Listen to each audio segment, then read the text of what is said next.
I think one of the things that's really starting to come out in this show, and I wonder if it's a symptom of the time, or if it's a symptom of what you're saying, where the guys running the show aren't really into it. Well, the first thing, they let somebody else write a damn episode, because their name, Brandon Braga and Moore, not Moore, Berman, their names are on every single script. And it's like, if you back it up a little bit, maybe you'll get some new stuff coming out. But it all feels very, very safe, ultimately. Like, they don't take a lot of narrative or thematic chances. And that's across the whole series. And I think that's probably one of the biggest, subtlest failings of the show, is that they play everything so safe. Yeah. No, it's it feels to the detriment of your show, because an episode like this, where you could theoretically get into some really interesting murky waters ethically or morally, they're like, well, we can't do that. We got to make sure we show that he's smuggling he's poisonous wrong. energy drinks. Yeah. So shooting him in the back doesn't seem like she made the wrong decision. Like, imagine I think the show improves drastically if you just never tell if she made the right decision or not. You know, like, if she shoots him in the back and they bring him back, and like, that's the tag at the end, is her being like, I know I made the right decision at this moment, but I don't know if I made the right decision in a larger sense or something. Yeah. I think the episode is so bad that even those fixes only gets you halfway to something. Sure. No, I'm not saying it makes it an A+ episode, but, you know, it gives you something. Yeah, because T'Pol's main problem, or T'Pol's problem here, is that she feels guilty about killing this guy, and then that is supposed to trickle into whether or not Minos has done something wrong. It's more, the only way that I think this episode is worth telling is if that Minos's rejection of being Vulcan is the central focal point of this. That's like the only thing that's really remarkable or different about this. And to have that sort of, that pairs against what you want to consider to be, at this point, it's weak, but it's like T'Pol's development is to be her humanization of spending time with humans. They keep mentioning this. She's spent the most time with a human that a Vulcan ever has.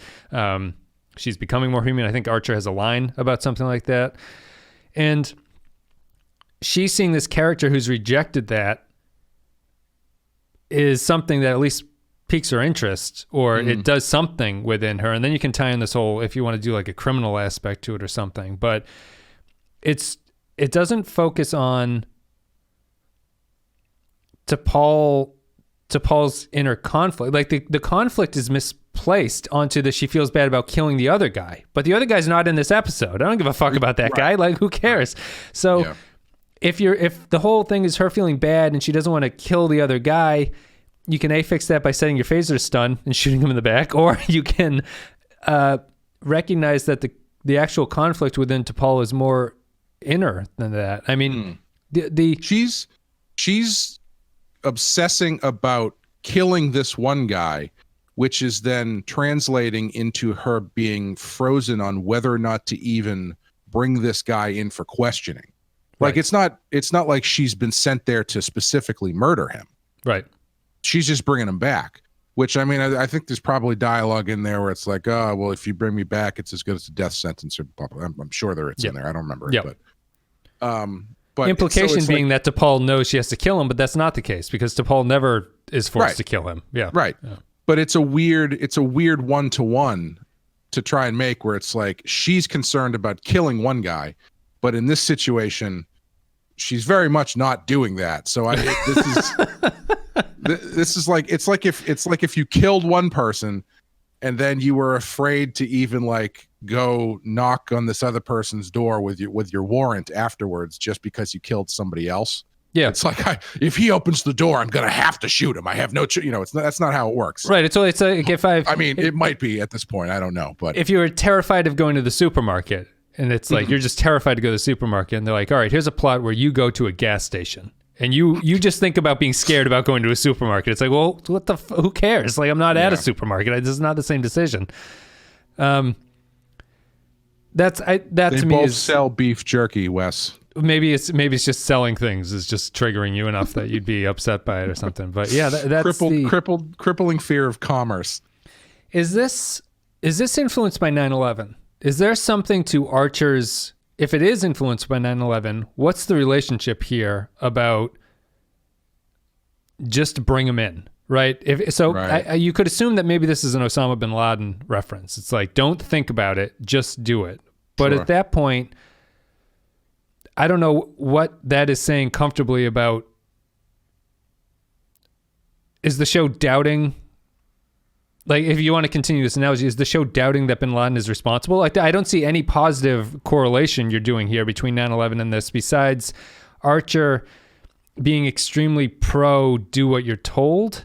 But he's the hero of the show, and then they do what they're told they do the thing that they were sent to do. I don't know. Do you see any 9/11-ish aspect to this? Because this came out in 2002, so this is like right before the invasion of Iraq and stuff like that. Maybe a little bit. It seems like it's kind of a stretch, given the stuff that they're dealing with. Because T'Pol shooting someone and feeling bad about it, I don't know if that stuff really has. If it is meant to be that way, I don't think it's a very well thought out metaphor. I see it more through Archer than anything. I don't see it through T'Pol. I see it more through Archer's bizarre insistence that they got to do what you got to do. You got to don't think about it. Yeah. Just do it. Just do it. We were told to do it. Just do it. Yeah. And him being a hero of the show, who is also right by it because the guy has biological weapons and they did the right thing by shooting him and taking him in. They played this episode. I don't know if you knew this, but they played this episode on the floor of Congress right before they had the vote to whether or not they should invade Iraq.